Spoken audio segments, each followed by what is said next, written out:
Hello dear student, this is Suman Dutta. তো আজকে একটা প্রেজেন্ট হলাম নতুন একটা বিষয় নিয়ে। সেই বিষয়টা হচ্ছে ক্লাস 8-এর ইংলিশ থেকে ইংরেজি একটা লেটার।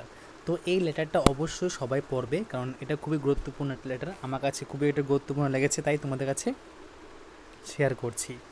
তো সবার কাছে একটাই রিকোয়েস্ট, অবশ্যই অবশ্যই অবশ্যই ভিডিওটা প্রথম থেকে শেষ অবধি দেখার অনুরোধ রইল, কারণ তোমাদের শেষ অবধি দেখা আমাকে অনেক মোটিভেট দেবে, যে মোটিভেটের মাধ্যমে আমি প্রতিনিয়ত তোমাদের জন্য অনেকগুলা ভিডিও নিয়ে আসব।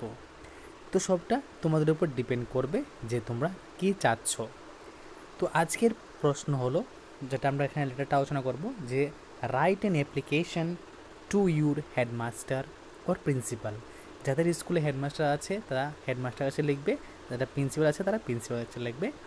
তো requesting him for installing A school canteen. তো এখানে বলা হয়েছে যে হেডমাস্টারকে রিকোয়েস্ট করা হচ্ছে যে স্কুলের মধ্যে একটা ক্যান্টিন করার জন্য, কারণ স্বাভাবিক বাচ্চারা স্কুলে অনেক দের অবধি থাকে, তো সেখানে কিন্তু ক্যান্টিনটা মাস্ট বি। ক্যান্টিন ছাড়া কিন্তু কোনো উপায় নেই। তো কি করবে, কীভাবে লিখবে? প্রথমত লিখবে যে টু দ্য হেডমাস্টার। যেখানে যার যার স্কুলে হেডমাস্টার আছে সারা সবাই মিললে এখানে হেডমাস্টার লিখবে, আর যাদের হেডমাস্টার নেই, যাদের হেডমিস্ট্রেস আছে এখানে হেডমিস্ট্রেস লিখবে, আর যাদের প্রিন্সিপাল আছে তারা প্রিন্সিপাল লিখবে। ঠিক আছে, বোঝা গেছে? তো আমি যে স্কুলে পড়েছিলাম সেই স্কুলের নাম লিখেছি Kamalghat HS school, Kamalghat. Subject কি? সাবজেক্ট হলো এটা, যে ইনস্টলিং এ স্কুল ক্যান্টিন। ঠিক আছে, কি সাবজেক্টটা? এটা, ইনস্টলিং এ স্কুল ক্যান্টিন। তারপর কি লিখবো? Sir, we the student of this school like to draw your kind attention that we have to attend school at 10 AM and stay up to 4 PM। মানে আমরা এই বিদ্যালয়ের ছাত্র ছাত্রী, তো আমরা স্কুলে আসি সকাল 10টায় এবং বিকাল 4টা অবধি আমরা বিদ্যালয়ে থাকি। তো এখানে একটা বড় প্রশ্ন, এট নুন we become very tired and hungry. যখন ওই দুপুরবেলা হয় তখন কিন্তু আমরা খুবই ক্ষুধার্ত থাকি এবং কি দুর্বল থাকি। We need refreshment at noon, মানে আমাদের রিফ্রেশমেন্টের জন্য ছোটোমোটো হালকা খাবার দুপুরে প্রয়োজন। But there are no canteen in our school. সবচেয়ে বড় প্রশ্ন কি এখানে? সবচেয়ে বড় প্রশ্ন হলো আমাদের স্কুলে কোনো ক্যান্টিন নেই। ফর দ্যাট, তার জন্য it is very difficult for us to go out for taking lunch. তার জন্য আমাদের খুবই এটা কঠিন হয়ে গেছে যে আমরা বাইরে গিয়ে খাবার খাবো। সো কী করে খাবার খাবো কি? So we need a canteen in the school campus. তাই আমরা আমাদের বিদ্যালয়ে একটা ক্যান্টিন চাইছি।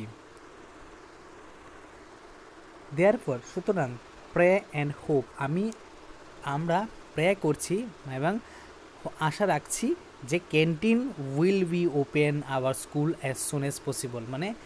যত শীঘ্রই সম্ভব আমাদের বিদ্যালয়ে কি ক্যান্টিনটা চালু হবে। ঠিক আছে, তো এখানে লাস্টে কী লিখবে? Yours obediently the students of your school. তো আমি আবার পড়ছি এটা। প্রথমে কি লিখবে? টু দ্য হেডমাস্টার লেখা হলো, বা প্রিন্সিপাল বা হেডমিস্ট্রেস লিখলে, তারপর স্কুলের নাম লিখবে, তোমাদের স্কুলের নাম এখানে লিখবে আর জায়গাটা লিখবে। আমি আমার ছোটোবেলার স্কুলের নাম লিখলাম আর জায়গাটা লিখলাম। সাবজেক্ট কি? Installing A school canteen.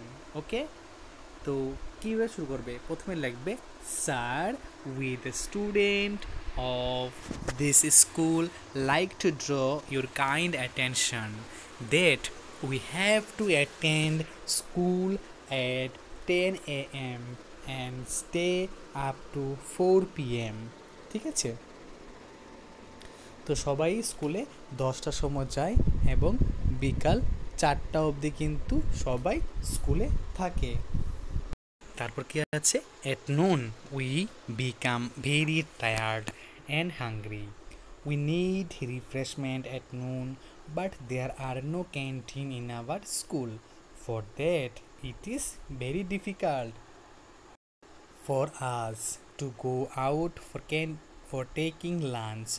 So we need a canteen in the school campus. Therefore, pray and hope that canteen will be open our school as soon as possible. You obediently the student of your school. এখানে কি লিখবে? এখানে date লিখবে। ওকে, তো যদি আজকের video তোমাদের কাছে ভালো লাগে থাকে অবশ্যই ভিডিও শেয়ার করবে, এবং তুমি যদি চ্যানেল নতুন হয়ে থাকো চ্যানেলটা সাবস্ক্রাইব করবে এবং নোটিফিকেশনকে অল প্রেস করে রাখবে, তাহলে যখনই কোনো ভিডিও আপলোড করবো তোমরা ইজিলি পেয়ে যাবে, এবং ভিডিও শেষে অবশ্যই একটা লাইক দিয়ে যাবে। তো দেখা হচ্ছে আরেকটা গুরুত্বপূর্ণ ভিডিওতে।